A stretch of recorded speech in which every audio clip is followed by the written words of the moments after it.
Right, middle east లో భీకర యుద్ధం జరుగుతోంది. ఇజ్రాయెల్ కు అమెరికా మద్దతు ఇవ్వడం సహించని ఇరాన్ గల్ఫ్ దేశాలపై దాడులు చేస్తోంది. Dubai, Kuwait, Saudi Arabia, UAE దేశాలపై నిన్న బాంబుల వర్షం కురిపించింది.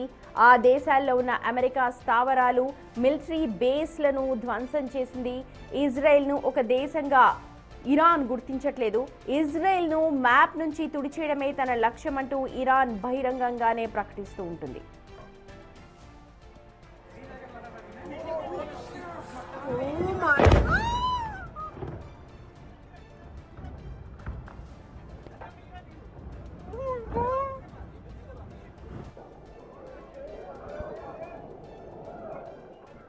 ఇజ్రాయెల్ కు వ్యతిరేకంగా పోరాడే హిజ్బుల్లా, హమస్, హౌతీల వంటి గ్రూపులకు ఇరాన్ ఆయుధాలు, ఆర్థిక సహాయాన్ని అందిస్తూ ఉంటుంది.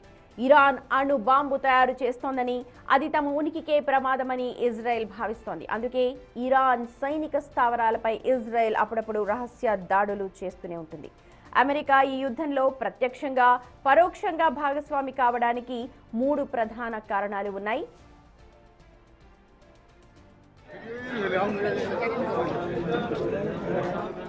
ఇజ్రాయెల్ అమెరికాకు అత్యంత నమ్మకమైన మిత్రదేశం. ఇజ్రాయెల్ పై దాడి జరిగితే అగ్రరాజ్యం ఊరుకోదు.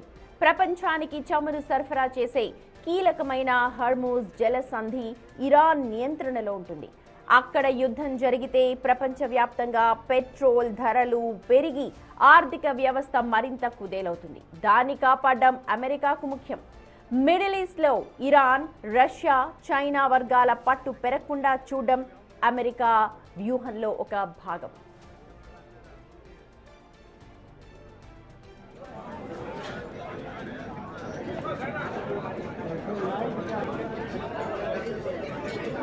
Dubai China camp.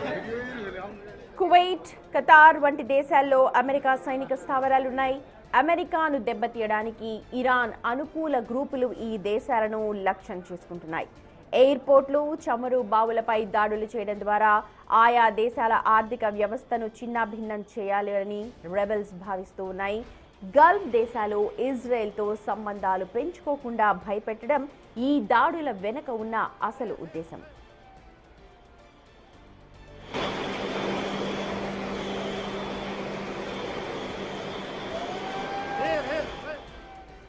నిన్న అమెరికా, ఇజ్రాయెల్ కలిసి ఇరాన్ పై భారీ వైమానిక దాడులను ప్రారంభించాయి. ఇరాన్ అణు కార్యక్రమాన్ని అడ్డుకోవడం, అక్కడి పాలనలో మార్పు తీసుకురావడం ఈ దాడుల ప్రధాన లక్ష్యం.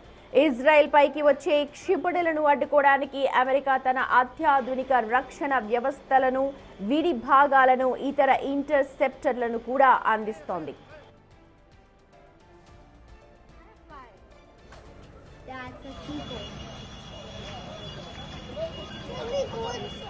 ట్రంప్ ప్రభుత్వం ఇటీవల ఇజ్రాయెల్ కు దాదాపు $12 బిలియన్ మేర ఆయుధ విక్రయాలకు ఆమోదం తెలిపింది.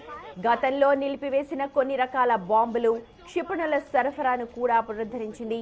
అత్యవసర పరిస్థితుల్లో ఇజ్రాయెల్ ను ఆదుకోవడానికి అదనంగా $4 బిలియన్ సైనిక సహాయాన్ని అమెరికా వేగవంతం చేసింది. ఐక్యరాజ్య సమితి లాంటి అంతర్జాతీయ వేదికలపై ఇజ్రాయెల్ కు వ్యతిరేకంగా వచ్చే తీర్మానాలను అమెరికా తన వీటో అధికారంతో అడ్డుకుంటోంది.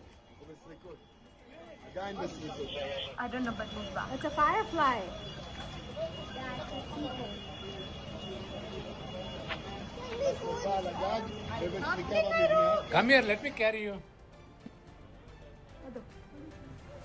I don't know, but move back. It's a firefly. That's a seagull.